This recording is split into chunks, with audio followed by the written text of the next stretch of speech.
మీకు ఈ జ్యోతిషంలోకి, ఈ జ్యోతిష శాస్త్రంలోకి మీరు రావడానికి కారణం ఏంటి? నేను ఇది భగవంతుడు ఇచ్చినటువంటి గాడ్ గిఫ్ట్ నాకు. జ్యోతిష్యాన్ని ఏ రకంగా తీసుకోమంటారు? ఇది ఒక మూఢనమ్మకంగా తీసుకోమంటారా? లేదా ఒక సైన్స్ ప్రక్రియగా తీసుకోమంటారా? లేదా ఒక దైవేనగా తీసుకోమంటారా? ఈ జ్యోతిష్కం అనేది ప్రజల్లో జ్యోతిష్యం గురించి చాలా అపోహలు ఉన్నాయి గురుగారు. దాన్ని మీరు ఎలా వివరించాలనుకుంటున్నారు? ముఖాన్ని చూసి జ్యోతిషం చెప్పే టైంలో మీరు గమనించే అంశాలు ఏంటి ముఖంలో? ఇప్పుడున్న కాలంలో ఎవరిని అడిగినా సరే ఆడవాళ్ళకి ఎడం మంచిదిరా, మగవాళ్ళకి ఎడం మంచిది కాదు, కుడే మంచిది అంటారు. అది ఎంతవరకు కరెక్ట్? అది అసలు అది ఆ ప్రశ్న కరెక్ట్. జాతకాలు నమ్మచ్చా నమ్మకూడదా, ముఖ జాతకాన్ని ముందే నమ్మచ్చా నమ్మకూడదా అనే దాని మీద మీరు ఎలాగా? ఎదుటివాడి యొక్క జీవితంలో జరిగిన అనుభవాల్ని, అతను జ్యోతిష్కులు చెప్పినటువంటి విధానాన్ని, జ్యోతిష్యుడికి ముఖ జ్యోతిష్యుడికి వీళ్ళిద్దరి మధ్యన తేడా ఏంటండి? జ్యోతిష్యానికి అతీతంగా వెళ్ళి నేను ఏ పనన్నా జ్యోతిష్యానికి అతీతంగా చేద్దామంటే అది జరుగుతుందా జరగదంటారా? ఫేస్ రీడింగ్ ఆస్ట్రాలజీ ఏదైతే ఉందో దీని మీద ఉండే పెద్ద అపోహని మీరు ప్రజల్లోకి ఎలా దాన్ని తొలగిస్తారు? మీరు చెప్పిన విషయాల ప్రకారంగా చూస్తే మేము విన్న సగం మూఢనమ్మకాలే అని చెప్పచ్చు.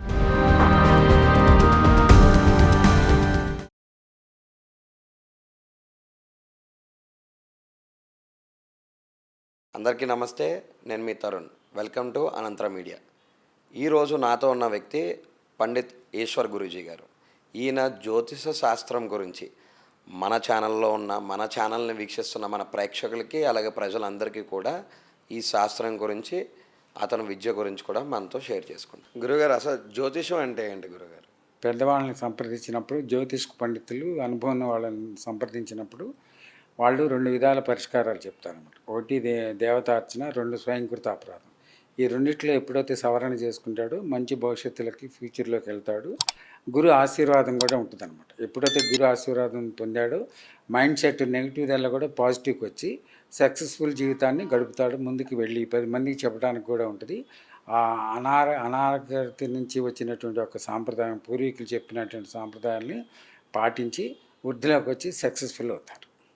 అయితే మీకు ఈ జ్యోతిషంలోకి, ఈ జ్యోతిష శాస్త్రంలోకి మీరు రావడానికి కారణం ఏంటి? ఏ విషయం ద్వారా మీరు ఈ జ్యోతిష్యాన్ని ఎంచుకున్నారు? నేను ఇది భగవంతుడు ఇచ్చినటువంటి గాడ్ గిఫ్ట్ నాకు. చిన్నప్పటి నుంచి కూడా ఎక్కడికి వెళ్ళినా కూడా ఆ మనిషిని చూడంగానే చెప్పేస్తాను అనమాట. అది వాయిస్ అనమాట, వచ్చేస్తుంది.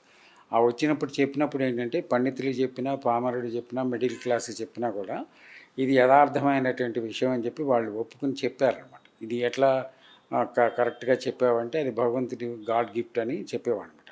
అప్పుడు దాని మీద ఇదే విధానంలో చెప్పుకుంటూ వెళ్తున్నప్పుడు అది సక్సెస్ఫుల్గా, విజయవంతంగా జరిగిందనమాట. అది జరిగినప్పుడు కొంత అనుభవంతో కూడా చెప్పినటువంటి విషయాలు కూడా ఎదుటి వాళ్ళు మనం చెప్పింది వాళ్ళు అవునా కాదా అని చెప్పినప్పుడే మనలో ఉన్నటువంటి ఒక క్లారిఫికేషన్, ప్యూరిటీ అనేది మనకి అవగాహన అవుతుంది అనమాట. అది కంటిన్యూటీ ప్రాసెస్గా జరిగిపోతూ వస్తుంది అనమాట. చెప్తానికి కారణం అది. అయితే ప్రజల్లో జ్యోతిష్యం గురించి చాలా అపోహలు ఉన్నాయి గురుగారు. దాన్ని మీరు ఎలా వివరించాలనుకుంటున్నారు? ఇప్పుడు జ్యోతిష్కం అనేది కొద్దిగా ఆలోచన, విషయ పరిజ్ఞానం కలిగిన వ్యక్తి ఎక్కువగా శాస్త్రం మీద అభిలాష, కోరిక ఉంటుంది అనమాట. ఈ ఫాస్ట్ యుగంలో కొంతమంది విశ్వసించరనమాట. ఎప్పుడైతే విశ్వసించినటువంటి వాళ్ళకి చెప్పినప్పుడు సత్ఫలితాన్ని పొందారో వాళ్ళకి ఎక్స్ప్లెయిన్ చేస్తారు. నువ్వు మాకు జరిగినటువంటి అనుభవం, జరిగినటువంటి యొక్క ఫలితాలు ఈ విధంగా సక్సెస్ అయ్యామన్నప్పుడు అప్పుడు పబ్లిక్ కూడా చాలా వరకు అవగాహన చేసుకుని మారడానికి అవకాశం ఉంటుంది అనమాట. ఏదైనా ఒక అనుభవంతో చెప్పిన మాటనే మానవుడు వీడిని మారుతాడు, కానీ స్వయంకృత అపరాధంలో ఉన్నటువంటి విధానాన్ని మళ్ళీ అది ప్రాక్టికల్గా చూసినప్పుడు, చెప్పినప్పుడు, ఎదుటి వాళ్ళు చెప్పినప్పుడు అవగాహన చేసుకుని అతను కూడా ఒక మంచి మార్గాన్ని రావడానికి మార్పు చెందుతుంది అనమాట. ఆ చెప్పే విధానం, విధానాలు కూడా సరైనటువంటి గురువు, సరైనటువంటి విధానము, అది మనీ మైండ్ కాకుండా, కమర్షియల్ కాకుండా శాస్త్రోక్తంగా చెప్పాలన్నమాట. ఎప్పుడైతే శాస్త్రోక్తంగా దైవికంగా చెప్పామో అక్కడ మనసుకి ఒక సైకాలజీ, మన ఆత్మసాక్షి అనేది చెప్తుంది అనమాట. ఇతను చెప్పే దానిలో యథార్థం ఉంది, కరెక్ట్, రైట్ ఆఫ్ యూ అన్నది ఎప్పుడైతే అతనికి ఆలోచన వచ్చిందో ఇక వెంటనే అతనికి ప్లస్ పాయింట్ స్టార్ట్ అయిపోయినట్టే. మనం వేరే చెప్పాల్సిన పని లేదు. ఆలోచన రావటమే you come to the point. ఆలోచన రావటం అనేది గొప్ప వరం అనమాట. జ్ఞానము, వరము, అదృష్టము, ఆత్మ సాక్షాత్కారం అంటారు. ఎదుటివారు చెప్పిన యొక్క విధానాన్ని ఆలోచన గ్రహించి 10 వాక్యాల్లో ఒక వాక్యాన్ని అతను గ్రహించినప్పటికీ కూడా సద్మార్గంలోకి వెళ్తాడు, వృద్ధిలోకి వస్తాడు, ఆ 10 మందికి కూడా ఉపయోగపడతాడు. తను కూడా ఒక స్థితిగతులు మారి ఉచ్చ స్థితికి వెళ్తాడు. అది దానిలో ఉన్నటువంటి యొక్క రహస్యం అదనమాట. మీరు అన్నట్టు జ్యోతిష్యం వైద్యానికి కాదు, దైవేన వచ్చే ఒక వరం అంటారు అయితే. అంతే. దైవికంగా కానీ ఉమ్, అనుభవంతో, మానవుడి యొక్క అనుభవంతో చెప్పినటువంటిది జ్యోతిష్కము. ఆ అనుభవాన్ని ప్రతి ఒక్కళ్ళు కూడా తెలుసుకున్నప్పుడే ఆ ఒక విషయ యొక్క పరిజ్ఞానాన్ని తెలుస్తుంది అనమాట. ఆలోచన మనసుకి అవినాభావ సంబంధం ఉంటుంది అనమాట. మనం చెప్పేటువంటి వాక్యాన్ని హృదయ కమలం మనసు వినాలి. ఆ మనసు విని దాన్ని క్లారిఫికేషన్ చేసుకున్నప్పుడు అప్పుడు ఆ మార్గాన్ని నడుస్తాడు. మనం 100 సార్లు చెప్పినా అతను వినడు. ఉమ్, 101సారి చెప్పినప్పుడు అతనికి ఎప్పుడైతే థాట్ రీడింగ్ వచ్చిందో గుడికి వెళ్ళమన్నారు. వెళతాం, పెద్దలు పూర్వీకులు చెప్పారు. గుడికి వెళ్ళటం వల్ల ఉపయోగం ఏమిటంటే విశాలమైనటువంటి ఓపెన్ ప్లేస్ ఉంటుంది, మంచి మంచి వృక్షాలు ఉంటాయి, మామిడి చెట్టు, ఉసిరి చెట్టు ఉంటుంది. అది యాంటీబయాటిక్ సైంటిఫిక్ రీజన్లో అది సక్సెస్ఫుల్గా ఉంటుంది. ఈ నిధి నిక్షేపాలు కూడా భూస్థాపన చేసి దాని మీద శివలింగం విగ్రహాలు పెడతారు. దానిలో పాజిటివ్ ఎనర్జీ వస్తూ ఉంటుంది. ఈ ఎనర్జీ ఎప్పుడైతే ఈ వాతావరణంలోకి మానవుడు వచ్చాడో 108 ప్రశ్నలు చెప్పినప్పుడు అందులో ఒక్కటే చేస్తాడు. ఈ ఒక్కటి చేయడానికే 108 పెట్టాడు. ఈ 107 ఆలోచనలు చేస్తూ వస్తాడు. కానీ లాస్ట్లో కానీ, మధ్యలో కానీ, మిడిల్లో కానీ, ఫ్రమ్ ది బిగినింగ్ కానీ ఒక్కటే ఆత్మశుద్ధిగా చేస్తాడనమాట. అప్పుడు ఆయనకు ఆత్మబోధ జరుగుతుంది. రైట్. ఆత్మబోధ జరిగినప్పుడే అతనికి క్లారిఫికేషన్ అనేది వచ్చేస్తుంది. ఎప్పుడు క్లారిఫికేషన్ వచ్చింది, దాన్ని తిదివార నక్షత్ర ముహూర్తం లేదు. అతని మంచి మనసు ఎప్పుడైతే వచ్చిందో ఇక మార్గాన్ని ఒక మెట్టు ఎక్కంటే 100 మెట్లు ఎక్కేసేస్తాడు. అది దీనికి అసలు మూలం అది అనమాట. మనసుకి సంబంధించినటువంటిది అనమాట. ఇప్పుడు మాలాంటి వ్యక్తులకి, మాలాంటి ప్రజలకి జ్యోతిష్యాన్ని ఏ రకంగా తీసుకోమంటారు? ఇది ఒక మూఢనమ్మకంగా తీసుకోమంటారా, లేదా ఒక సైన్స్ ప్రక్రియగా తీసుకోమంటారా, లేదా ఒక దైవేనగా తీసుకోమంటారా? ఈ జ్యోతిష్కం అనేది ఆధ్యాత్మికంగా దైవికంగా చూసుకోవాలి. ఆధ్యాత్మికమైన దైవికంగా చూసుకుని దాన్ని మనకున్నటువంటి సమస్యలని సద్గురువుని ఎప్పుడైతే మనం ప్రశ్నించి అడుగుతామో 100 ప్రశ్నలు అడిగినప్పుడు 5 ప్రశ్నలకు అతనికి సమాధానం సెట్ అవుతుంది అనమాట. ఆ చెప్పే విధానంలో అతని మనసుకు అనుసంధానం అయినప్పుడు, అతను క్లారిఫికేషన్ వచ్చేసినప్పుడు అప్పుడు జ్యోతిషపరంగా అతను ఫాలో అవటానికి అవకాశం ఉంటుంది అనమాట. ఓకే. ఇప్పుడు మీరు 3 విద్యల్లో ప్రావీణ్యత ఉంది మీకు. దృశ్యం, శ్రవణం, లిఖితం. రైట్. అయితే ఈ చూసి చెప్పడంలో నుదుటి పైన గీతలు కానీ, దృశ్యం అంటే ఆకారం, ఓకే, వర్ణన, ఆకారం. అంటే ఇది ఎలా అండి? దీనికంటే ఏమన్నా సెపరేట్గా చదువు అనేది ఉంటుందా, లేదంటే ఇది కూడా దైవ రూపేనా అంటారా? అంటే ఇప్పుడు మనకున్నటువంటి పూర్వీకులు ఇచ్చిన శాస్త్ర ప్రకారంగా మనిషి యొక్క వచ్చస్సుని వర్ణనాతీతమైనటువంటిది హెయిర్ స్టైల్ కానీ, కనుబొమ్మలు, చెవులు, ముక్కు, నోరు, బాడీ మొత్తాన్ని ఒక శాస్త్ర ప్రకారంగా లిఖితంగా రాసి ఉంచారు. అది వర్ణన అతీతమైంది. అయితే భగవంతుడు గాడ్ గిఫ్ట్గా నాకు ఇచ్చింది ఏమిటంటే మనిషిని చూసినప్పుడు 1 మినిట్లో నాకు వాయిస్ వచ్చేస్తుంది అనమాట. ఓకే. అది వచ్చింది మళ్ళీ ఎక్స్ప్లెయిన్ చేసి మొత్తం దాన్ని వివరణ చేసుకుంటే 3 గంటలు పడుతుంది. శాస్త్ర ప్రకారంగా పండితులు కానీ ఎవరైనా వివరణగా దాన్ని ఎక్స్ప్లెయిన్ చేసుకుంటే 3 అవర్స్ పడుతుంది. నాకు చూడటంతో ఆ గాడ్ గిఫ్ట్ అనమాట, వాక్ వచ్చేస్తుంది. ఓకే. కంప్యూటర్ కన్నా ఫాస్ట్గా వర్క్ చేసేది బ్రెయిన్ అనమాట. 1 మినిట్లో నాకు ఆ వర్డింగ్ అనేది ఆ వాక్యం వస్తుంది. ఆ వచ్చినప్పుడు మళ్ళీ క్లారిఫికేషన్ చేసుకుంటే చెవులు పెద్దవిగా ఉన్నటువంటి, ఈ చెవులు పెద్ద ఉంటే జ్ఞానం కలిగినవాడు, థాట్ రీడింగ్, ఆలోచన కలిగినవాడు. చిన్ని కన్నులు ఉంటే చేప కన్నులు అంటారు. అది అదృష్టం అనమాట. మరి దానిలోనే మళ్ళీ నవగ్రహాలను పెట్టాడు. సూర్యుడు, చంద్రుడు, ఈ బుధుడు, ఈ గ్రహాలు పెట్టాడు. ఆ కన్ను వచ్చేసిన పెట్టి, నొసలను పెట్టి, నాభి, ముక్కు స్థానం. ఆ నాభి క్షత్రియులకి ఆజానుబాహులు అంటారు. క్షత్రియులకు ఉండేవన్నీ కూడా పొడవు ఎక్కువ సైజుగా పొడవుగా ఉంటాయి అనమాట. ఓకే. మిడిల్ క్లాస్ ఆ వర్ణ ఇవన్నీ కూడా ఆ చూసినప్పుడు 1 మినిట్లో మనకి ఆ వాక్యం అనేది వచ్చేస్తుంది. అది మొహ వచ్చేసి అనమాట. మొహ వచ్చేసి హెయిర్ స్టైల్ కానీ, కళ్ళు కానీ, ముక్కు, చెవు, లిప్స్, ఇవన్నీ ఫేస్ రీడింగ్లో మొత్తం వస్తాయి అన్నమాట. అంటే ఇప్పుడు కళ్ళు గురించి తీసుకుంటే కళ్ళ గుడ్లు అంటాం కదా మనము, అవి కొంతమంది పిల్లి కళ్ళు అనేసి అంటారు. అంటే అవి ఉండడం మంచిదంటారా, ఇలా నల్లగా ఉండడం మంచిదంటారా?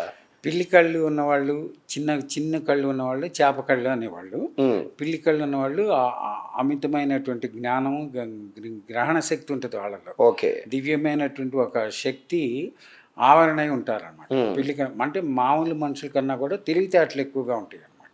వీళ్ళు ఎంతలో ఎంత అంటే 100లో ఒక ఇద్దరు ఉంటారా, లేదా ఒక ముగ్గురు ఉంటారా అన్నట్టు ఏమన్నా ఉంటుంది అలాగా, లేదా అలాంటిది ఏముండదు అంటారు? ఇందులో ఒక 20-30 లక్షల మందిలో ఒక 5-6 ఉంటారు.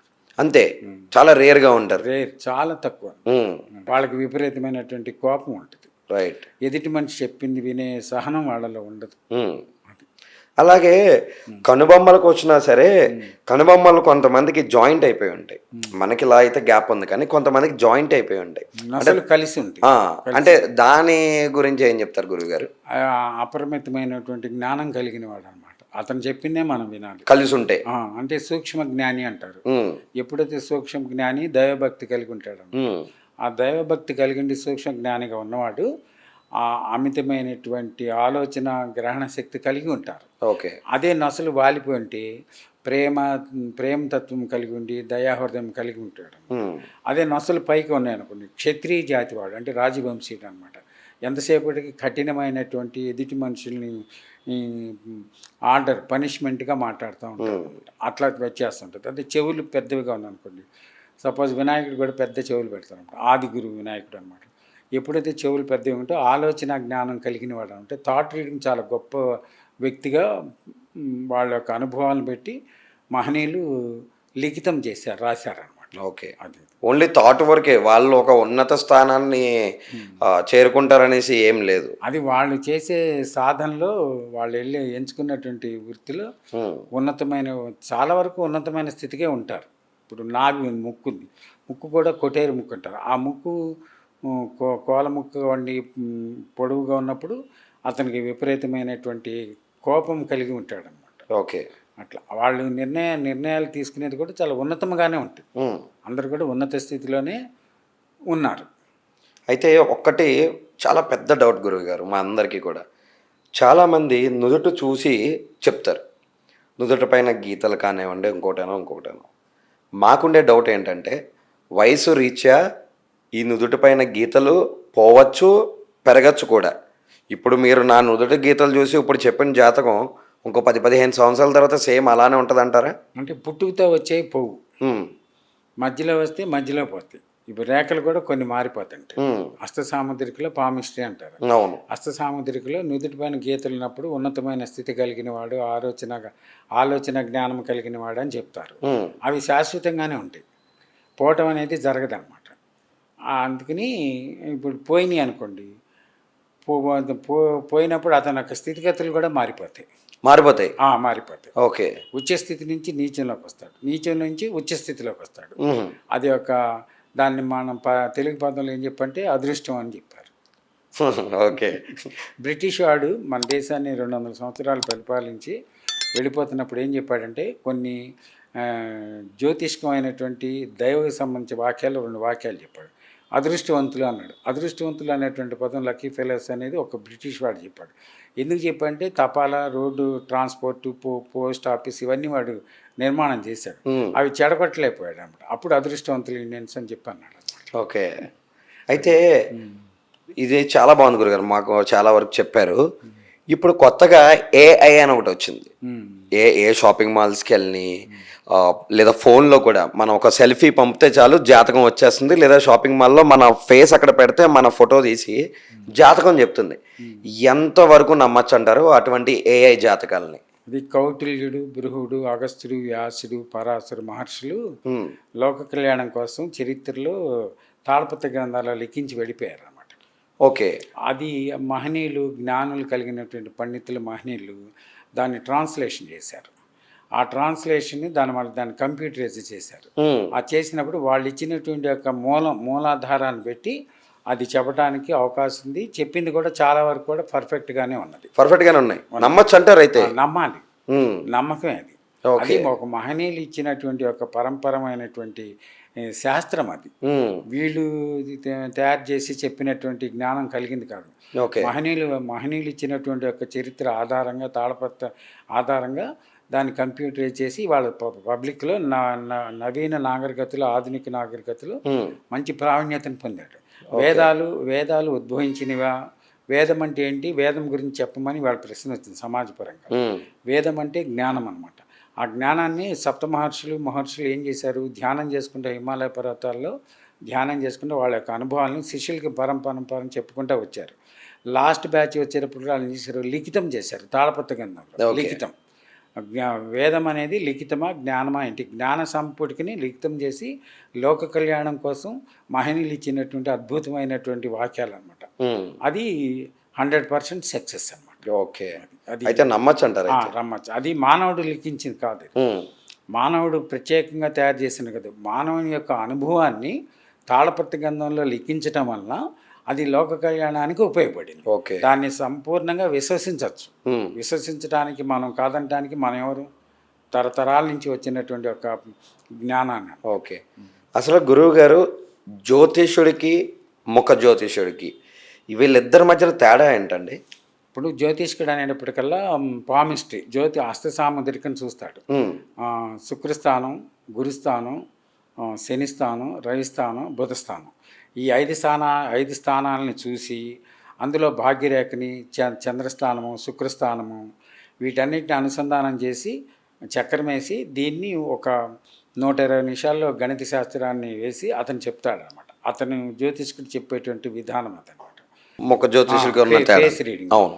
ఇప్పుడు ఇతను చేసినటువంటి ఒక గణిత శాస్త్రం మొత్తాన్ని, ఉమ్, పామిస్ట్రీని ఫేస్ రీడింగ్ వ్యక్తికి చూడంగానే వాక్యం వచ్చేస్తుంది. ఉమ్, ఆ వాక్యానికి ఇతను చేసిన 2 గంటల యొక్క ఫలితం 2 కూడా ఈక్వల్, సమానం అయిపోతాయి అనమాట. ఉమ్, అందుకనే ముఖ జ్యోతిష్కం అని చెప్పారు. ఆ ముఖ జ్యోతిష్కంలో ఉన్నటువంటి మొత్తం కూడా నవగ్రహాలు కూడా ముఖంలో అనుసంధానమై ఉంటాయి అన్నమాట. ఓకే. సూర్యుడు, శుక్రుడు, బుధుడు, చంద్రుడు, ఈ గ్రహాలు ఇవన్నీ కూడా తళుక్కుమని ఒక క్షణంలో ఆ ముఖ జ్యోతిష్కుడు చెప్పడానికి అతనికి వాక్యం వస్తుంది, వాక్ వస్తుంది, నోటి నుండి వాక్ వస్తుంది. ఆత్మబోధ, అంతరాత్మబోధ, ఆత్మశుద్ధి అనమాట. ఓకే. ఈ మూడిట్లలో బోధ చేస్తుంది అనమాట. ఏమని చెప్తే టకామని వాక్యం ఇచ్చేస్తుంది. ఆ ఇచ్చినప్పుడు చెప్పిందే ఫేస్ రీడింగ్ అనమాట. మొహకవళిక, మొహ జ్యోతిష్కం అని చెప్పారు పూర్వీకులు. ఇవన్నీ కూడా యథార్థమైనటువంటి అనుభవంతో చెప్పినటువంటి, మహనీయులు చెప్పినటువంటి అనుభవంతో చెప్పినటువంటి వాక్యాలు. ఓకే. ఇప్పుడు ముఖాన్ని చూసి జ్యోతిషం చెప్పే టైంలో మీరు గమనించే అంశాలు ఏంటి ముఖంలో? ఎప్పుడైతే ఆ ఫేస్ కోలమొహం, రౌండ్ మొహం, ఆ షేప్, ఆ వర్ణన అతీతం అనమాట. షేప్ ఒకటి చూస్తారు. షేప్ చూస్తారు. నెక్స్ట్ ఆ షేప్లో రౌండా, మిడిలా, షార్టా, లాంగా, ఇవన్నీ కూడా ఒక మినిట్లో వాక్యం వచ్చేస్తుంది అనమాట. ఓకే. వచ్చేస్తుంది.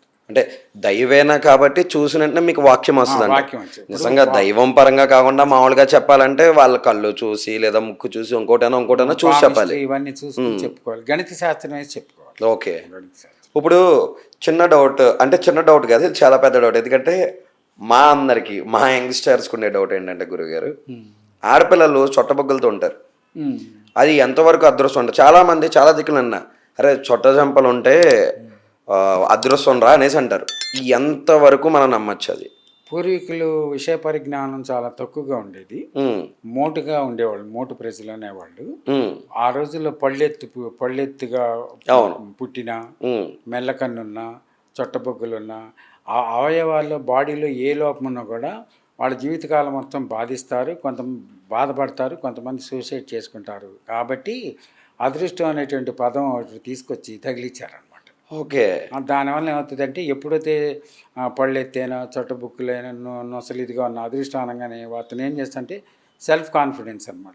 అబ్బో నేను చాలా గొప్ప అదృష్టం, అందుకే నేను ఇట్లా ఉన్నాను అని అతను ఆత్మబోధ చేసుకుని మంచి జరగటం కోసం, లోక కళ్యాణం కోసం మహనీయులు చెప్పినటువంటి వాక్యం అది. అందువల్ల కారణం అనేది అది యథార్థం. ఆ మంచి అయినప్పుడు అది మంచే జరుగుతుంది. అంతే. అది యద్భావం తద్భవతి అన్నాడు. నువ్వు ఏదైతే తలిచావో అది జరుగుతుంది అన్నారు. దానికి వీళ్ళు ఏం చెప్పారు, ఆ అష్టవంకర్లను కూడా అదృష్టం అనేటువంటి పదంతో దాన్ని పరిసమాప్తి చేశారు. అయితే మీరు చాలామంది పెద్ద పెద్ద ఇండస్ట్రియల్ కానివ్వండి లేదా పొలిటీషియన్స్ కానివ్వండి చాలామందికి మీరు జ్యోతిష్యాలు చెప్పారు. వాళ్ళందరూ క్వైట్గా అడిగే క్వశ్చన్లు, కామన్గా అడిగే క్వశ్చన్లు ఏముంటాయి గురుగారు మీ దగ్గరికి వచ్చి? రాజకీయ నాయకులు రాజకీయ నాయకులు కానీ అంటే మీరు చెప్పిన వారిలో. మనశ్శాంతి కావాలని అడుగుతారు. ఉమ్, మెయిన్ ఏమడుతుంటే మహల్లో ఉండి మనసు లేకుండా ఉంటారు, మహల్లో ఉండి మతి లేకుండా ఉంటారు. ఓకే.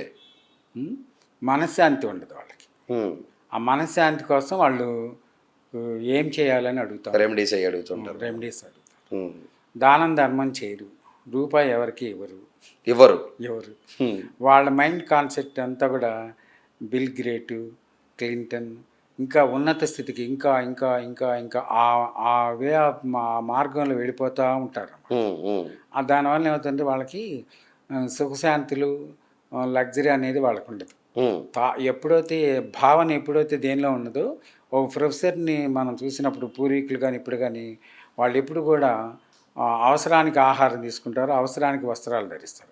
గడ్డం చేసుకోవటం కానీ ఎటువంటి ఎక్కువగా వాళ్ళ ప్రొఫెసర్స్ జుట్టు హెయిర్ స్టైల్ విపరీతంగా ఉంటుంది. ఎందుకంటే వాళ్ళకి టైం చాలదు, ఎంతసేపు మనసు లగ్నం అయిపోతుంది. ఉమ్, అట్లాగే వీళ్ళు కూడా ఏంటంటే వీళ్ళలో కూడా కొంతమంది లోక కళ్యాణానికి చేసేవాళ్ళు ఉన్నారు, స్వార్థపరులు ఉన్నారు.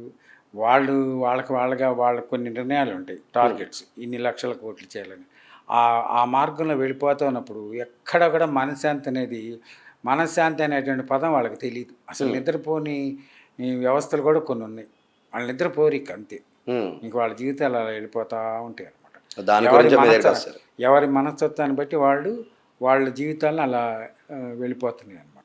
గురుగారు, మన ముఖంలో ముఖ్యమైనది ముక్కు. ఈ ముక్కును చూసి మీరు ఏ విధంగా జ్యోతిష్యాన్ని చెప్పగలరు? ఈ ముఖకవళికలో, మానవ జన్మలో ముఖకవళికలో ఈ ముక్కు అనేది ప్రధానమైనటువంటి స్థానం. ఈ ప్రధానమైన ముక్కు స్థానంలో పూర్వీకుల నుంచి ఇప్పటి వరకు కూడా ప్రజల్లో ఉన్నటువంటి విధానాల్లో జమీందారులు, క్షత్రియులు, రాజవంశీయులు, క్షత్రియులు వీళ్ళకి ముక్కు కొటేరుగా ఉంటుంది అనమాట. జమీందారులకు కూడా అలాగే వస్తుంది. అయితే మిడిల్ క్లాసు సామాన్య ప్రజల్లో చట్టి ముక్కు ఉంటుంది. ముక్కులో అనేక రకాలు ఉంటాయి. ఆ రకాలను బట్టి వాళ్ళ యొక్క మనస్తత్వాలు ఆ విధంగా ఉంటాయి అన్నమాట. ఇప్పుడు పొట్టిగా ఉండే చట్టి ముక్కు ఉంటే వాడు ఎవరిని లెక్క చేయడం అనమాట, తన మాటే చెల్లాలి అంటాడు. అదే నాభి పొడుగ్గా గంభీరంగా ఉంటే క్షత్రియుడు శాసిస్తాడనమాట, క్షత్రియుడు. మళ్ళీ అదే ముక్కు ఇంకొంచెం మార్పులో కనుక జమీందారులు ఉంటే వాళ్ళకి ఆర్థిక పరంగా సుస్థిరంగా ఉంటారు కాబట్టి వాళ్ళు చెప్పిందే శాసనం అనమాట, జరిగి తీరాలి, ఇంకా వేరే ఆలోచన చేయరు అనమాట. కొంతమందికి ప్లస్ పాజిటివ్ ఉంటుంది, కొంతమందికి నెగిటివ్ ఉంటుంది. ఆకారాలు వర్ణన పెట్టి మనం చెప్పడానికి అవకాశం ఉంది. మెయిన్ మూలం ఏంటంటే ముక్కు ఎప్పుడైతే కొట్టేరుగా ఉంటుందో వాళ్ళలో ఒక తెలియనటువంటి సంపూర్ణమైనటువంటి జడ్జిమెంట్స్ అనేది ఉంటాయి అన్నమాట, తీర్పులు ఉంటాయి అన్నమాట. అలాగే ముక్కు ఆధారంగా అవతల వాళ్ళ వ్యక్తుల ఆర్థిక పరిస్థితిని మనం ఎలా వరకు గ్రహించగలం? అది ముక్కు యొక్క వర్ణన థియరీని పెట్టి అది షార్ట్ టెంపరా, బిజినెస్ మైండ్, అన్ని విధాలు కూడా మనం నిర్ణయం చేసి చెప్పడానికి అవకాశం ఉంటుంది అనమాట. అది దాని యొక్క ఆకారాన్ని పెట్టి తక్కువగా ఉన్నా, ఎక్కువగా ఉన్నా, వంకరగా ఉంది అసలు వాడేవాడు మాట వినడు, వాడు చెప్పిందే మనం వినాల్సి వస్తుంది అనమాట. షార్ట్ టెంపర్గా ఉంటాడు అనమాట. అట్లా అవయవ యొక్క ఆకారాన్ని పెట్టి మనం చెప్పడానికి వెంటనే అవకాశం ఉంటుంది. అలాగే ముక్కు ఆధారంగా అవతల వాళ్ళ హెల్త్, ఆరోగ్య పరిస్థితులు కానీ వాళ్ళు ఎలా ఉండబోతారు అని మనం ఏమన్నా తెలుసుకోగలం అంటారా? తెలుసుకోవచ్చు. ముక్కు జారి ఉన్నదనుకోండి, ముక్కు జారి ఉండటం, లావుగా ఉండటం, కరువుగా ఉండటం, యాంటీగా ఉండటం వల్ల అతనికి ఏంటి కంప్లైంట్ ఉందని మనం చెప్పడానికి అవకాశం ఉంటుంది. ముక్కుకు సంబంధించిన ఏ రోగం ఉన్నా కూడా ఆ రోగ పీడితుడని చెప్పడానికి మనకి మంచి అవకాశం ఉంటుంది అన్నమాట. చెప్పుకోవచ్చు. రైట్. అలాగే మచ్చల గురించి వద్దాము. మచ్చలు, పుట్టు మచ్చలు రైట్ సైడ్ ఉంటే అదృష్టం అని, లెఫ్ట్ సైడ్ ఉంటే అదృష్టం కాదని మగకి ఆడకి తేడాలతో చెప్తారు. అది ఎంతవరకు నమ్మచ్చు అంటారు? పూర్వీకులు చెప్పిన విధానంలో పుట్టుమచ్చలు అనేది పెదవి మీద ఉంటే అదృష్టము, ప్రేమతత్వం కలిగి ఉంటుందని చెప్పారు. మళ్ళీ రైట్ సైడ్ పుట్టుమచ్చ ఉంటేనేమో అది కూడా శుభయోగం అని చెప్పారు. ఎప్పుడు కూడా రైట్ ఉన్నదానికి ప్రాధాన్యత ఇచ్చారు. రాజకీయ పరంగా వచ్చేటప్పటికల్లా లెఫ్ట్ సైడ్ కనుక్కుంటే మాత్రం అది క్షత్రియ జాతికి చెందినవాడు, రాజదక్షత కలిగిన వాడని చెప్పి చరిత్రలో చెప్పారు శాస్త్రంలో. అట్లాగే మన నందమూరి తారక రామారావు గారు గౌరవనీయులు పూజనీయులు, ఆయనకి వీపు మీద వెనకాల ₹1 బిళ్ళ అంత పుట్టుమచ్చ ఉంటుంది. అవును. అది పూర్వీకులు జ్యోతిష్ శాస్త్రులు కూడా చెప్పాడు, గొప్ప రాజకీయవేత్త అవుతామని చెప్పి. అట్లాగే అతను ఎగ్జాంపుల్ మన రామారావు గారు. ఇప్పుడు రైట్ సైడ్ లెఫ్ట్ సైడ్ అని ఏం లేదంటారు. అంటే లెఫ్ట్కి ప్రాధాన్యత ఇచ్చారు, కొన్నిటికి లెఫ్ట్కి ప్రాధాన్యత ఇచ్చారు, కొన్నిటికి రైట్కి ప్రాధాన్యత. ఇప్పుడున్న కాలంలో ఎవరిని అడిగినా సరే ఆడవాళ్ళకి ఎడమ మంచిదిరా, మగవాళ్ళకి ఎడమ మంచిది కాదు, కుడే మంచిది అంటారు. అది ఎంతవరకు కరెక్ట్? అది ఆ ప్రశ్న కరెక్ట్ కాదు. మచ్చ అనేది పెదాల మీద రైట్ సైడు బ్యాక్ సైడు ఉంటే అది మంచి అత్యున్నతమైన ప్రాధాన్యత అన్నారు. నెగిటివ్ అనేది ఎక్కడా లేదు. ఓకే, పాజిటివ్నే, ఏదైనా పాజిటివ్నే. అదే ఇప్పుడు తొడల భాగంలో ఉందనుకోండి, అతను సౌఖ్యవంతుడు అని చెప్పారు. ఓకే. స్త్రీకి ఎడమ కాలి మడం దగ్గర ఉందనుకోండి, అది చెడ్డ వార్తగా చెప్పారు. అది వాళ్ళ మనస్తత్వాలను బట్టి ఉంటుంది, కానీ మచ్చను బట్టి మాత్రం ఏమీ లేదు. ఓకే. అలాగే మచ్చ ఉన్నదాన్ని ఆ స్త్రీ చెడ్డ ఆలోచన చేయదు. ఓకే. అలాగే కన్నులు కూడా, కనుబొమ్మలు కన్ను కొట్టుకుంటుందిరా, లైక్ మీకు తెలిసి ఉంటుంది. అది ఎంతవరకు నమ్మచ్చు అంటారు? కళ్ళార్పినవాడు ఇల్లు ఆర్పుతాడని వెనకటి చెప్పేవాడు. అది వెనకటి చాదస్తమైనటువంటి రోజులు, నాలెడ్జ్ తక్కువ ఉన్న రోజులు. కళ్ళకి దీని ఇంటి ఆర్పడానికి సంబంధమేం లేదు. ఓకే. అదేంటంటే న్యూరాలజీ సెక్షన్లో వీక్నెస్. అది ఆ వీక్నెస్ ఏంటంటే 1 సెకండ్లో 10 సార్లు 20 సార్లు ఆర్పుతాడు. సైంటిఫిక్ రీజన్ తప్ప వేరే ఏం లేదు. అది శాస్త్రవేత్తంగా చెప్తే మాత్రం దానివల్ల ఎటువంటి చెడు లేదు, మంచి. చిన్నప్పటి నుంచి మేము విన్నాయి సగం మూఢనమ్మకాలే అని చెప్పచ్చు. అంతే, అంటే ఆ రోజుల్లో ప్రజలు బాధపడకుండా ఉండటం కోసం, వాళ్ళ యొక్క రక్షణ కోసం చెప్పిన వాక్యాలు. ఓకే. అది అంతేగాని అది యథార్థం అనేది కొంతే. 90% వాళ్ళు సాటిస్ఫాక్షన్ అయ్యి సంతోషంగా జీవించడం కోసం చెప్పినటువంటి ఒక అబద్ధపు మాట, అశ్వత్థామ కుంజరహ అన్నారు. అట్లాగే వాళ్ళు ఏంటంటే ఒక వాక్యాన్ని అబద్ధం చెప్పని హాస్యంగా చెప్పిన వాళ్ళ మంచి జీవన మనుగడ కోసం చెప్పారు. పాజిటివ్ వెళ్ళాలి కాబట్టి. మన నుదుటి చూసుకుంటే నుదుటి పైన 3 గీతలు కానీ 1 గీత కానీ మేజర్గా ఏంటంటే సెంటర్లో ఒక నరం కింద వస్తుంది. చాలామంది అదృష్టం రాదు వస్తే అనేసి అంటారు. అది ఎంతవరకు నమ్మచ్చు అంటారు? అది శరీర తత్వంలో వచ్చేటువంటి యొక్క మార్పులు అవన్నీ. ఏది సెంటర్లో వచ్చే నరం గురించి అంటారా? బాడీలో ఉన్నటువంటి యొక్క సిస్టమ్స్ నుండి అవి ఏర్పడతాయి. ఓకే. దానికి పూర్వీకులు ఏం చెప్పారంటే మిడిల్లో వస్తే అది శివుడితో సమానము, మంచిది, సక్సెస్ అని ఇవన్నీ కూడా వాళ్ళు చెప్పుకుంటూ వచ్చారు. అసలు వాస్తవికంగా ఆలోచిస్తే అదంతా కూడా సైంటిఫిక్ రీజన్. ఆ బాడీలో ఉన్నటువంటి రెసిస్టెన్స్ని బట్టి, హార్మోన్స్ని బట్టి అవన్నీ ఏర్పడతా ఉంటాయి అన్నమాట. దాన్ని వీళ్ళు ఏం చేశారు, ఆధ్యాత్మికంగా కేంద్రీకరించి అది మిడిల్లో ఉండటం అనేది కోట్ల మందిలో ఒకరికో ఇద్దరికో ముగ్గురికో ఉంటుంది అనమాట. ఓకే. దానికో అతను ఏంటంటే అట్లా ఐడెంటిఫికేషన్ గుర్తులు ఉన్నటువంటి వ్యక్తి ఏం చేస్తా అంటే నిఘంటువుగా ఉంటాడు. అంటే ఏది కూడా అతను తీసుకునే నిర్ణయం కరెక్ట్గా ఉంటుంది అనమాట. అతనిలో ఫ్రాడ్ ఉండదు, నిజాయితీ ఉంటుంది. ఆ నిజాయితీ అన్నీ చూసి ఏం చెప్పారంటే పూర్వీకులు, శివుడు అంశ భగవంతుని చేకూర్చారు మంచివాడే అని. అది అట్లా వచ్చిన కారణం అది అనమాట. ఓకే, అంతే. అంటే మీరు చెప్పిన విషయాల ప్రకారంగా చూస్తే ముఖాన్ని చూసిన వెంటనే 1 నిమిషంలో మీకు వాక్ వస్తుంది కాబట్టి వాళ్ళు మేజర్ అయిన మంచి జ్యోతిష్యులు అంటారు, ఒరిజినల్ జ్యోతిష్యులు. అంటే యథార్థం. జ్యోతిష్కుడు ఫేస్ రీడింగ్ చెప్పినా, జ్యోతిష్కు పామిస్ట్రీ చెప్పినా, ఎవరు ఏది చెప్పినప్పటికీ కూడా ఎదుటివాడి యొక్క జీవితంలో జరిగిన అనుభవాల్ని, అతను జ్యోతిష్కులు చెప్పినటువంటి విధానాన్ని ఎప్పుడైతే అనుసంధానమై కరెక్ట్గా ఉంటుందో అతనికి తెలుస్తుంది, ఇతను ఈ జ్యోతిష్కుడు అనేది కరెక్ట్గా చెప్పాడు, ఇతను ఆనెస్ట్, ఇతను నిజాయితీ, ఇతను కమర్షియల్ కాదు అని అతను నిర్ణయించుకుంటాడు. అతని అనుభవాన్ని ఇతను దృష్టితో చూసి చెప్పటం కదా. రైట్. ఆ అనుభవాన్ని చెప్పటమే ఇప్పుడు జ్యోతిష్ శాస్త్రంలో ఒక చిన్న వీక్ పాయింట్ ఉంది. A to Z చెప్పేసేస్తారు, A to Z చెప్తారు. వాళ్ళకు ఉన్నటువంటి ప్రాబ్లమ్స్ అన్నీ చెప్పేసేసి లాస్ట్గా ఆన్సర్ అడుగుతారు. ఓకే. అక్కడ ఏమవుతుంది, సెల్ఫ్ హిప్నటిజం అంటారు. ఓకే. ఎప్పుడైతే మొత్తం చెప్పి ప్రశ్న అడిగాడో అది వీక్ మైండ్ అని అర్థం అవుతుంది. వీక్ మైండ్ అడిగిన వాడు తెలివి తక్కువ వాడు, వీక్ మైండ్ అని. దాన్ని జ్యోతిష్కుడు ఏం చేస్తాడు, క్యాష్ చేసుకుని సమాధానం చెప్తాడు. రైట్ అవును. అది కాదు, జ్యోతిష్కం అంటే ఏమిటంటే, నా పేరు ఈశ్వర్, శివుడు, శంకరుడు, లేకపోతే కృష్ణుడు, రాముడు, అంత మటుకే అడగాలి. ఇంకేం చెప్పకూడదు. ఎప్పుడైతే అక్కడ క్వశ్చన్ ఫామ్గా అడిగామో ఆన్సర్ చెప్పాడో ఇది రియల్లీ జ్యోతిష్క శాస్త్రం. అది అది అన్నమాట. ఇప్పుడు సోదికి వెళ్ళినప్పుడు ఆమె కర్రబెట్టుకుని ఎత్తుతూ ఉంటుంది పైకి కిందికి పైకి కిందికి. మనకి ఎంతమంది పిల్లలు అడిగినప్పుడు మనకి ఎంతమంది అంత మటుకు మనం కొడుతూ ఉంటాం. అప్పటి వరకు ఆమె గెస్ చేస్తుంది అనమాట. తర్వాత మనం ఆపేస్తాం. ఐదు సార్లు ఐదుగురు అంటే అప్పుడు పూర్వకాలంలో పెద్ద కుటుంబాలు ఉండేవి కదా, ఆ 5 సార్లు చెప్పగానే తర్వాత ఆపేసేది.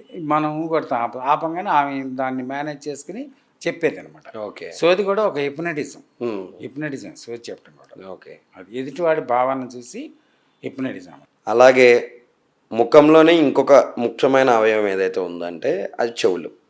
కొంతమందికి చాలా చిన్నగా ఉంటాయి చెవులు, కొంతమందికి పెద్దగా ఉంటాయి. వాటిని ఆధారంగా మీరు ఎలా చెప్పగలరు జ్యోతిష్యం? పూర్వీకులు మంచి ఉన్నత మహాసంస్థానాలు పుట్టిన వాళ్ళంతా కూడా దొప్ప చెవులు అనేవాళ్ళు. మంచి జ్ఞానులు అన్నమాట. వాళ్ళు జ్ఞానం కలిగిన వాళ్ళు. ఓకే. ఎదుటి మనిషిని చూడంగానే అవలీలుగా జ్ఞానంతో వాళ్ళ యొక్క విధానాన్ని చెప్పేసేవాళ్ళు అనమాట. రెండోది ప్రొఫెసర్స్, మేధావర్గంలో కూడా వాళ్ళ చెవులు చాలా విస్తారంగా ఉంటాయి అన్నమాట. మళ్ళీ అందులో చిన్న చిన్న చెవులు ఉంటారు. వాళ్ళు వీళ్ళందరికన్నా కూడా గొప్ప తెలియగలరు. ఓకే. అంటే పొట్టివాడు గట్టివాడు అన్న ఎందుకన్నారంటే అన్నమాట, వాడు సూక్ష్మగ్రహి.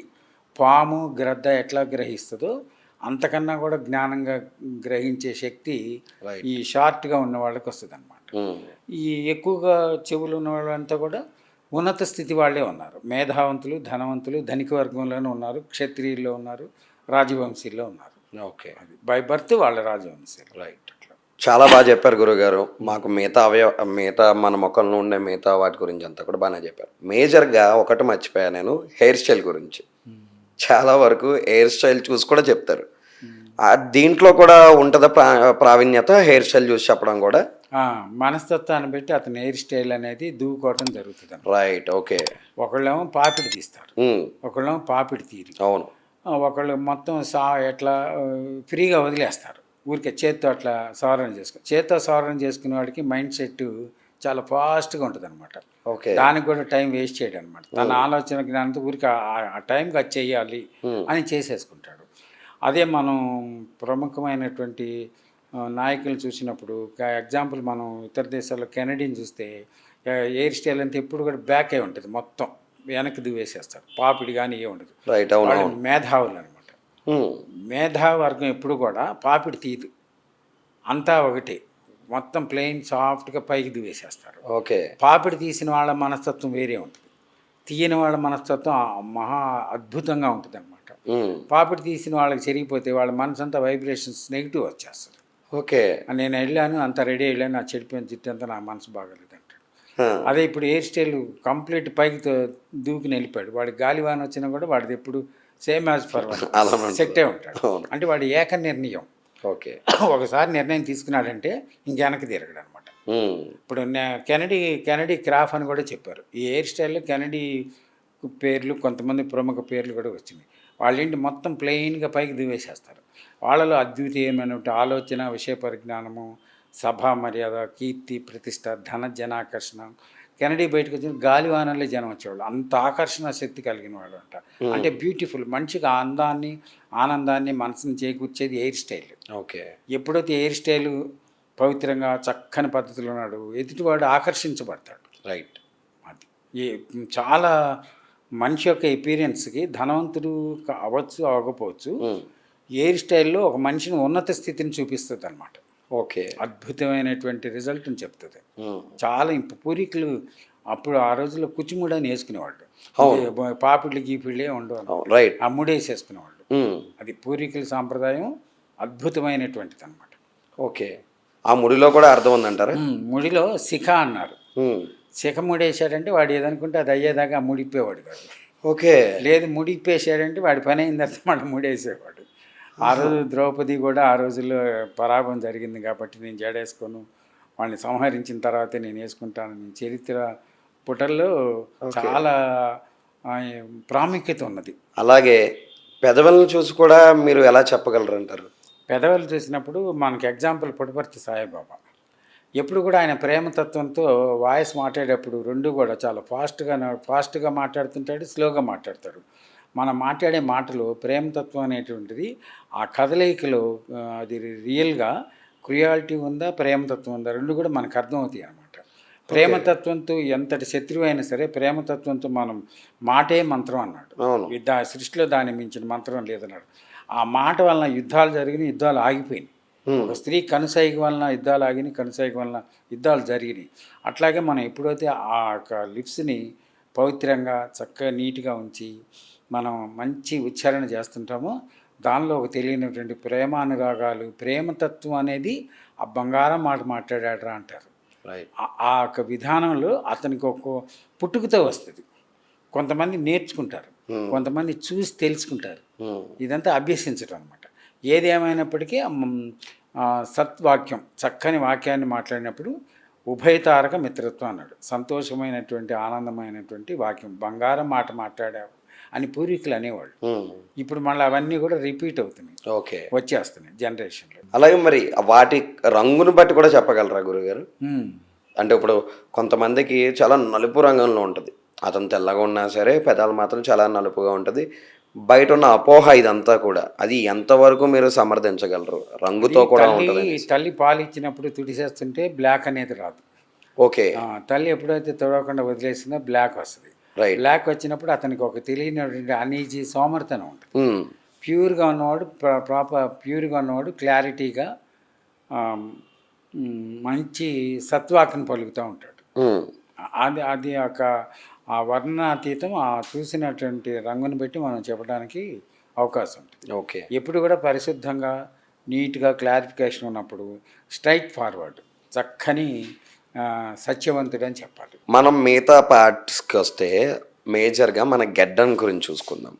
గెడ్డం చాలామందికి కొంచెం సూదుగా ఉంటుంది, లేదా మధ్యలో కొంచెం గ్యాప్ వచ్చినట్టు ఉంటుంది. దాన్ని బట్టి కూడా జ్యోతిష్యం చెప్తారా గురుగారు? చెప్పుకోవచ్చు. ఇప్పుడు మా గెడ్డంలో అనేక రకాలు ఉంటాయి సృష్టిలో.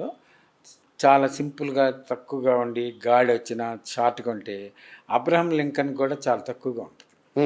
వాళ్ళు ప్రపంచ మేధావులు అయ్యారు. అవును. వెడల్పు కొన్న వాళ్ళు దేశానికి అరిష్టం అయ్యారు. తక్కువగా ఉన్న వాళ్ళు మాత్రం ప్రపంచ చరిత్రనే వాళ్ళు నడిపిన వాళ్ళు, అద్భుతమైనటువంటి యోగ జ్ఞానం కలిగిన వాళ్ళు అనమాట. అంటే చిన్నగా ఉండడమే మంచిదంటారు. షార్ట్గా ఉన్నవాళ్ళు అంటే చరిత్రలో మనం చూసిన విధానాల్లో తక్కువగా ఉన్న వాళ్ళు మేధావులు ఎక్కువ కనిపించారు. ఓకే. ఆ ఎగ్జాంపుల్ దాని గురించి అంటే మనం చెప్పాలి. రైట్. పెద్ద మేజర్గా ఏమీ డిఫరెన్స్ ఉండదు దాంట్లో. ఓకే. ఇప్పుడు ఏదైతే ఈ ఫేస్ రీడింగ్ ఆస్ట్రాలజీ ఏదైతే ఉందో దీని మీద ఉండే పెద్ద అపోహని మీరు ప్రజల్లోకి ఎలా దాన్ని తొలగిస్తారు? అపోహ ఏదైతే ఉందో అంటే జాతకాలు నమ్మచ్చా నమ్మకూడదా, ముఖ జాతకాన్ని ముందే నమ్మచ్చా నమ్మకూడదా అనే దాని మీద మీరు ఎలాగా దాన్ని తీస్తారు? జనాల్లో అపోహ ఉండడానికి కారణం ఏంటంటే పూర్వకాలం వేద పండితుడు భిక్షాటనకి వెళ్తాడు. భిక్షాటనకి వెళ్ళినప్పుడు ఆమె ఇల్లాలు పతి సేవ చేసుకుని అంతా అయిపోయిన తర్వాత వచ్చి భిక్ష పెడుతుంది అనమాట. ఆ భిక్ష పెట్టినప్పుడు వాడు ఒక విధమైనటువంటి చూపు చూస్తాడు వంకరగా. ఓకే. చూసినప్పుడు ఆమె ఏమడుగుతుందంటే ఇల్లాలు నేను పక్షిని కాదు అంటది. అప్పుడు వాడు నిర్ఘాంతపోతాడు. వాడు పక్షి తన మీద ఏదో వేసిందని చెప్పి ఇట్లా కళ్ళతో చూడంగానే కంటికి ఎదుటి వ్యక్తిని భస్మం చేసే శక్తి కన్నుకుందనమాట. అంత నల్లరాయి కంటికి పగిలిపోతుందని శాస్త్రం అవునవును అన్నారు. చెప్పినప్పుడు అప్పుడు మహమ్మద్ బిన్ తుగ్లక్ టైంలో ఆయన పిలిపించి కూర్చోబెట్టి వాడు వినడు ఎదుటివాడి మాట. ఓ పెద్ద బండను తీసుకొచ్చి కూర్చోబెట్టి దాన్ని చూడమంటాడు. చూడమంటే అప్పుడు మళ్ళీ రాజుగారు ఏం చెప్తాంటే అది వచ్చి నా మీద పడితే నేను చనిపోతుంది, వాడు పక్కకి వెళ్తాడు. పక్కకి వెళ్ళి కూర్చుంటే ఆ చూడంగానే పగిలిపోతాడు. పగిలి వెళ్ళి ఆ సింహాసనంలో పడుతుంది ఈ రాజు. అట్లాగే ఈ పండితుడు విశ్రాంతి తీసుకుని చెట్టు కింద బయలుదేరి వస్తున్నప్పుడు అతను ఒంటి మీదకి ఆ పక్షి రెట్టు వేస్తాడు అనమాట. ఆ రెట్టు వేసినప్పుడు అతనికి ఉన్నటువంటి తపోశక్తితో కన్నెర్రని చేసి చూస్తాడనమాట. కన్ను ఎర్ర చేయటం అంటే భావోద్రేకము, కోపం వచ్చినప్పుడు కళ్ళు ఎర్రబడిపోతాయి. ఓకే. చూసినప్పుడు ఆ పక్షి రాలిపోతుంది అనమాట, అంటే చనిపోతుంది. ఈ ఇల్లాన్ని కూడా వాడు అట్లా చూస్తాడు. చూసినప్పుడు ఈమె చెప్తుంది నేను పక్షిని కాదంటది. అంటే ఇతని కన్నా కూడా జ్ఞానం కలిగినటువంటి స్త్రీ ఆమె. ప్రపంచంలో పతి సేవే ఫస్ట్ ప్రత్యక్ష దైవం, తర్వాత ఏ దైవమైనా అని చూస్తాం. అట్లాగే జ్యోతిష్కుడు భిక్షాటనకి వెళ్ళినప్పుడు పార్వతీదేవి ఇంటి దగ్గరికి వెళ్ళినప్పుడు కాల వ్యవధి అవుతుంది. అయినప్పుడు అప్పుడు ఆమె బయటకు వస్తుంది. వచ్చి దుర్మార్గుడా, నేను అమంగళ స్నానం చేస్తుంటే నువ్వు దివ్య దృష్టితో చూసావు నన్ను, నేను స్నానం చేస్తుంటే, కాబట్టి నీ జ్యోతిష్కం జరగచ్చు జరగపోవచ్చు అని జరుగును జరగపోవచ్చు కాహా అని శాపం ఇస్తుంది అనమాట. ఓకే. జ్యోతిష్క అనేది అసలు ప్రపంచ చరిత్ర మొత్తంలో అవ్వచ్చు అవ్వకపోవచ్చు, అది ఫస్ట్ రీజన్ అనమాట. దాన్ని సాంప్రదాయపరంగా ధర్మాలు యుగాల ప్రకారంగా జనాన్న వాక్యాల్లో ఒక అపోహ ఉన్నది, అవన్నీ ఊరికే చెప్తుంటారులే అని చెప్పంటారు. కానీ ఎప్పుడైతే జ్యోతిష్ శాస్త్రాన్ని విశ్వసించి అనుసరించి దాన్ని పాటిస్తాడో అతను ఎప్పుడు కూడా విజయవంతమైందనే చరిత్ర కనపడింది. కానీ అది చెడు అనేది ఎక్కడా జరగదు, రైట్, చూడలే. అయితే శాపం ఎందుకు శాపం వచ్చింది కాబట్టి దీన్ని కాన్సన్ట్రేషన్గా ఏకాగ్రతతో ఆచరించాలి. గురువు ఆజ్ఞ ఫస్ట్ తల్లిదండ్రులు, తర్వాత ఉపాధ్యాయుడు గురువు, తర్వాత పండితుడు. వీళ్ళ నలుగురిలో ఎవరైతే సత్వాక్యాన్ని అమృతత్వమైనటువంటి ఆ ప్రేమతత్వాక్యాలు చెప్పారో ఇతని మనసులో అది ఎప్పుడైతే కేంద్రీకృతమే ఆలోచన జ్ఞానం కలిగిందో అక్కడ కర్మ ఆగిపోయినట్టు. రైట్, కలగలేదు, చెవిటివాడి ముందు శంఖం ఊదినట్టు. అది విషయం. మళ్ళీ శంఖంలో కూడా ఏం చెప్పాడు చరిత్రలో, శంఖనాదంలో పాజిటివ్ వైబ్రేషన్స్ వస్తాయి. యుద్ధం కురుక్షేత్ర యుద్ధమైనప్పుడు కూడా కృష్ణుడు శంఖాన్నే పూరించాడు. అవును. అది శంఖాన్ని ఎప్పుడైతే మన ఇంట్లో పెట్టుకున్నామో దక్షిణావర్తి శంఖం అంటాం అనమాట.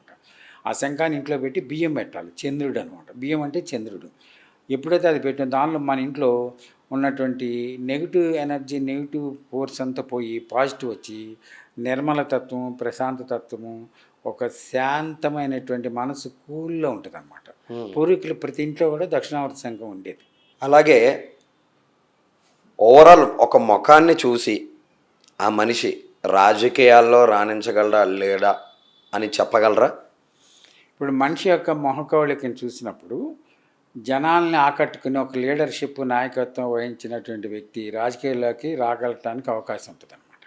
ఆ మొహకవళికలో అతను చేసే సిస్టంలో మనకి వెంటనే అర్థం అయిపోతుంది అనమాట. ఓకే. ఇప్పుడు మనకి ఎగ్జాంపుల్ మన ఆంధ్ర చీఫ్ మినిస్టర్ ఉన్నాడు చంద్రబాబు నాయుడు. అతను leadership from the beginning student college నుంచి అతను లీడర్షిప్ వహించి కొన్ని గ్రూపులు మెయింటైన్ చేశాడు.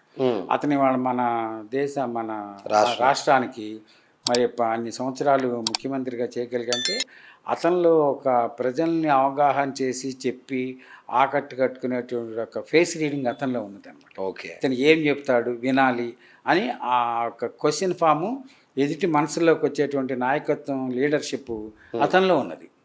ఉండబట్టి అతను అన్ని సంవత్సరాలు రాజ్యాంగాన్ని పరిపాలించాడు. ఓకే. అలాగే సేమ్ ఇదే ముఖాన్ని చూసి మనం వాళ్ళు గవర్నమెంట్ ఉద్యోగస్తులు అవుతారా అవ్వరా అనేసి కూడా తెలుస్తుంది అంటారా? చెప్పచ్చు. ఇప్పుడు గవర్నమెంట్ ఉద్యోగం కావాలి పొందాలనేటువంటి భావాలు అతని మనసులో ఎంతసేపటికి అతను ఏదైతే స్టడీస్ మీద జాబ్ మీద కాన్సన్ట్రేషన్ చేస్తాడో మనం ఎన్ని మాట్లాడినా ఎంతసేపటికి ఆయన ఆ సబ్జెక్టే మాట్లాడతాడు. ఓకే.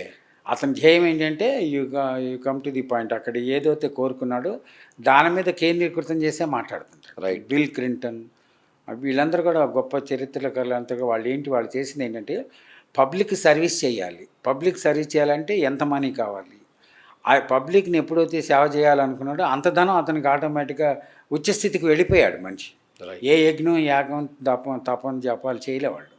లోక కళ్యాణం కోసం ఎప్పుడైతే ఆలోచించాడో దానికి కావాల్సినటువంటి పాజిటివ్ సంబంధించినవన్నీ కూడా అతనిలో అనుభూచి అతను సక్సెస్ఫుల్ అయ్యాడు. అతను ఫేస్ చూసినప్పుడు మనకు అర్థమైపోతుంది ఇతను చాలా మేధావి, గొప్ప వ్యక్తి, ఇతను మంచి ఉన్నత స్థితి గలడు, ఇతను బ్యాంకింగ్ మేనేజ్ చేయగలడు, ఒక సంస్థ నడపడానికి ఇతనిలో ఒక టీవీ టీవీ అది ఎంతసేపటికి వాళ్ళకి కమాండింగ్ నేచర్ ఉంటుంది. ఓకే. Commanding nature. ఆ కమాండింగ్ నేచర్లో మనం చెప్పడానికి ఇతను ఏ సబ్జెక్టుకి వెళ్ళగలడు అన్నది కూడా చెప్పడానికి మనకి థియరీలో అర్థమైపోతుంది. నిజమైనటువంటి జ్యోతిష్కుడికి అర్థమవుతుంది.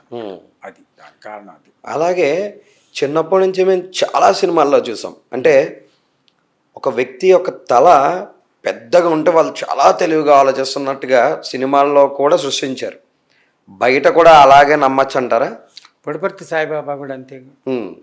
ఆయన ఒక ఉన్నత స్థితికి వెళ్ళి ప్రజాసేవ చేసి లోక కళ్యాణం కోసం కొన్ని సంస్థలను స్థాపించాలనేటువంటి నిర్ణయము అతను ఆ వైరాగ్యం ఎప్పుడైతే అతనికి వచ్చిందో బాహ్య సౌందర్యాన్ని వదిలేశాడు. ఉమ్, బాహ్య సౌందర్యాన్ని ఎప్పుడైతే వదిలేశాడో వైరాగ్యాన్ని సంపూర్ణంగా ఆచరిస్తూ లోక కళ్యాణం కోసం ప్రజల యొక్క సేవల కోసం అతని జీవితం అంతా త్యాగం చేశాడు.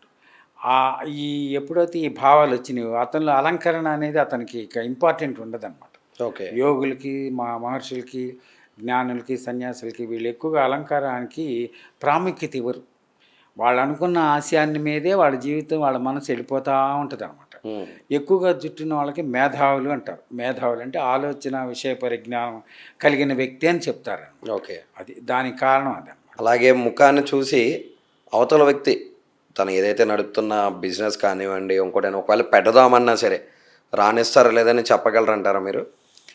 చెప్పొచ్చు. అతను మాట్లాడే మాటలు ఉమ్, స్వార్థపూరితమైనది కానీ నిజాయితీ కలిగినది కానీ అతని ఫేస్ కవళికలు మారిపోతుంటాయి.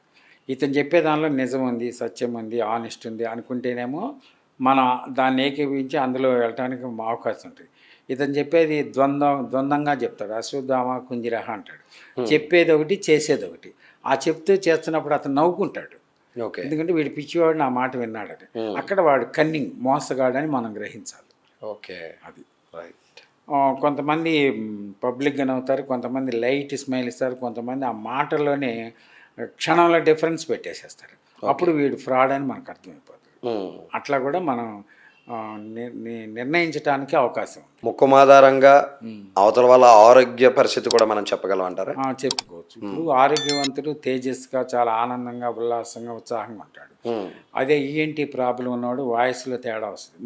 ముక్కును బట్టి కూడా మన ఉచ్ఛ్వాసలు పీల్చేటప్పుడు గాలి వదిలేటప్పుడు వెళ్ళేటప్పుడు అతను అనీజీగా ఉంటాడు. అనీజీగా ఉన్నప్పుడు అతనికి ఈఎన్టీ ప్రాబ్లం ఉన్నది. లేదు లోపల బాడీలో ఏ ప్రాబ్లం ఉన్నా కూడా ఆ వచ్చే వాయిస్లో ఆ యొక్క తేడా డిఫరెన్స్ అనేది మనకు అర్థమైపోతుంది.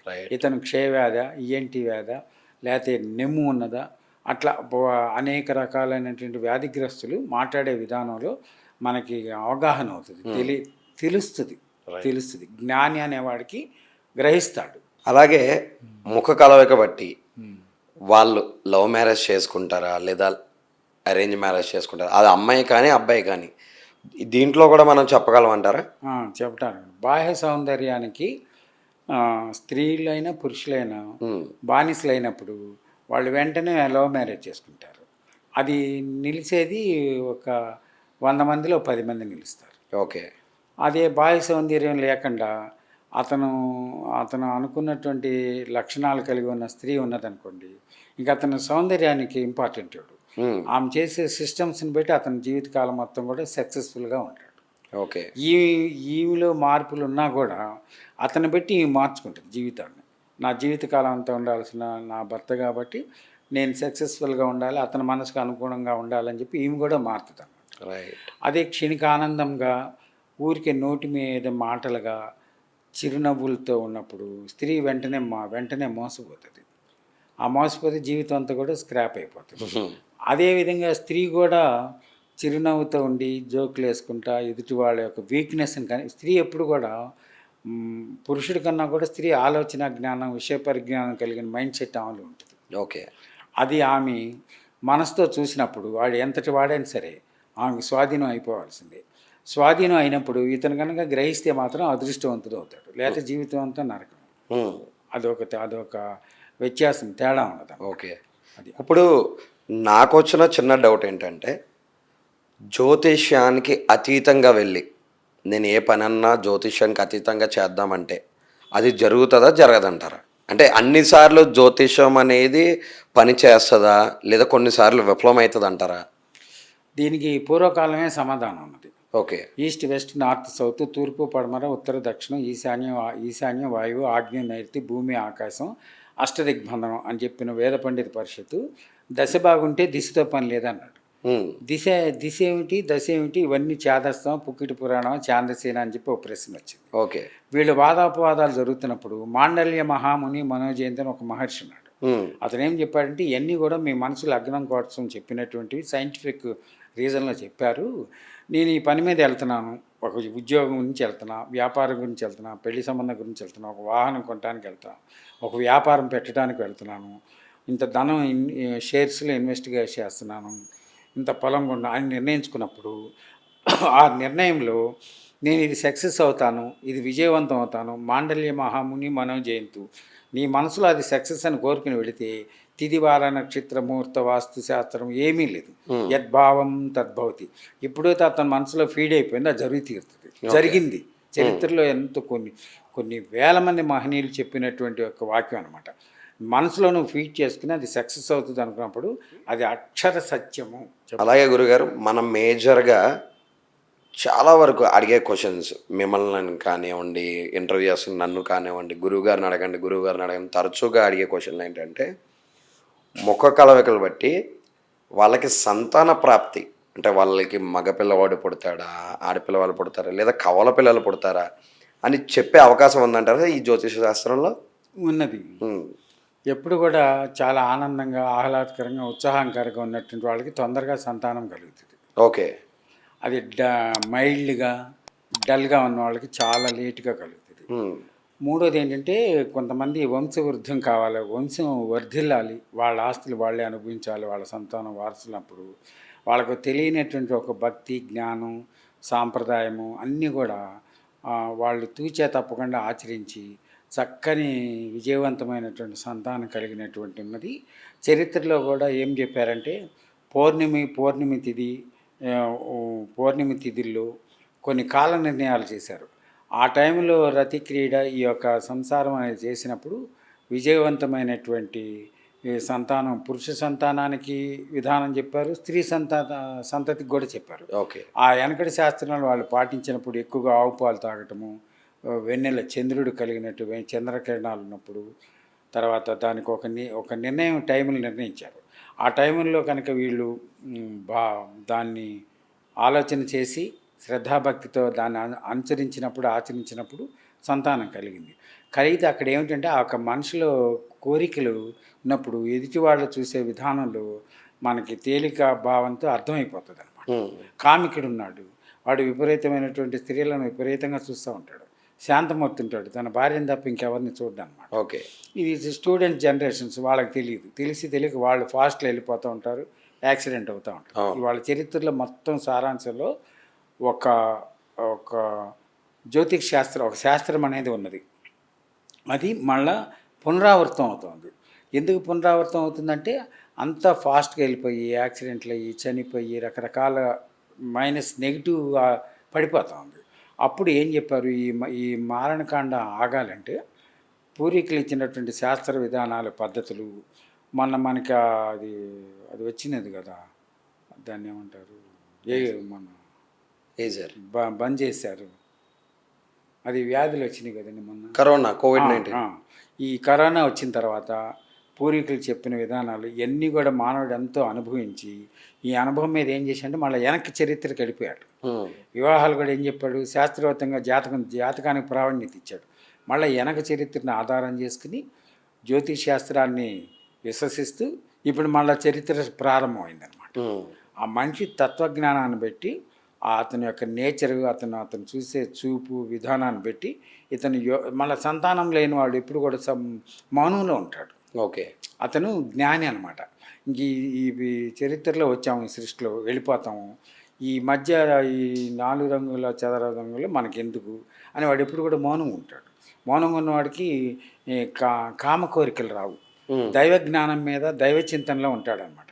అందుకనే మహానుభావులు, ఋషులు, యోగులు, సన్యాసులు, పీఠాధిపతులు ఎప్పుడు కూడా పరస్త్రీని కూడా ఎప్పుడు తల్లితో సమానంగా చూస్తాడు తప్ప వేరే భావన వాళ్ళకుండవు. ఆ చూసే చూపులో, అతని యొక్క ప్రవర్తనలో, అతని విధానాన్ని మనకు అర్థమవుతుంది. సంతాన యోగ కారకుడా కాదా అనేది అతని వాక్యాన్ని బట్టి, అతని భాషను బట్టి, అతని చూపుని బట్టి, అతని నేచర్ని బట్టి కూడా మనకు అర్థమవుతుంది. ఓకే. అది అట్లా జరుగుతుంది. ఓకే గురుగారు, మీ అద్భుతమైన నాలెడ్జ్ని ఏదైతే ఈ జ్యోతిష శాస్త్రం మీద ఉందో మీరు మాతోటి, మా ప్రేక్షకులతోటి పంచుకున్నందుకు ధన్యవాదాలు. నమస్తే, శుభం.